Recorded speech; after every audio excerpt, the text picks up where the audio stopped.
Le 14 février 1779 est une date qui résonne non seulement comme la journée de la Saint-Valentin, mais également comme un jour marquant dans l'histoire de l'exploration maritime. C'est le jour où l'un des plus grands navigateurs et explorateurs, le capitaine James Cook, a entamé une série d'expéditions historiques qui ont redéfini notre compréhension du monde au XVIIIe siècle. Né le 7 novembre 1728 dans le village de Marton, au nord-est de l'Angleterre, James Cook a fait ses débuts modestes en tant que simple marin, mais avec un esprit aventureux et une passion pour la navigation. Il a rapidement gravi les échelons pour devenir l'un des explorateurs les plus renommés de son époque. L'une des expéditions les plus emblématiques de Cook a débuté le 14 février 1768, lorsque le navire Endeavour a quitté Plymouth en Angleterre pour entreprendre un voyage de découverte dans le Pacifique. Sous les auspices de la Royal Society, Cook avait pour mission principale d'observer le transit de Vénus depuis l'île de Tahiti. Cependant, cette mission scientifique a été accompagnée d'un objectif encore plus vaste, explorer et cartographier des terres inconnues.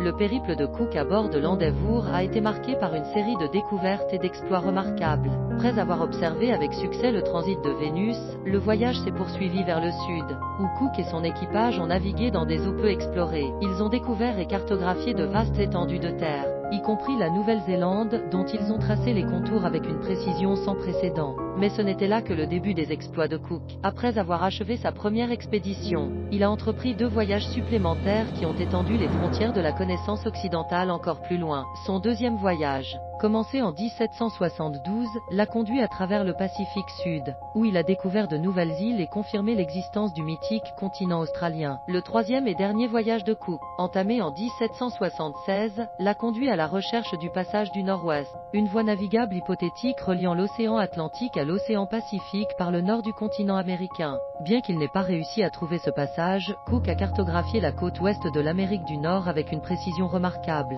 contribuant ainsi à notre compréhension des contours géographiques de cette région. Malheureusement, le voyage de Cook s'est terminé tragiquement le 14 février 1779, lorsque lui et son équipage ont été tués lors d'une altercation avec les autochtones hawaïens à Kealakekua Bay. Malgré sa fin prématurée, l'héritage de Cook en tant qu'explorateur et navigateur reste indélébile. Ses expéditions ont ouvert de nouvelles voies maritimes, élargi les horizons géographiques et culturels de l'humanité, et jeté les bases de la cartographie moderne. Ainsi, alors que le 14 février est traditionnellement associé à l'amour et à la romance, il convient également de se souvenir de l'explorateur intrépide dont le voyage a commencé ce jour-là, il y a des siècles de cela. James Cook demeure une figure emblématique de l'ère des grandes découvertes, dont l'héritage continue d'inspirer les explorateurs et les rêveurs du monde entier.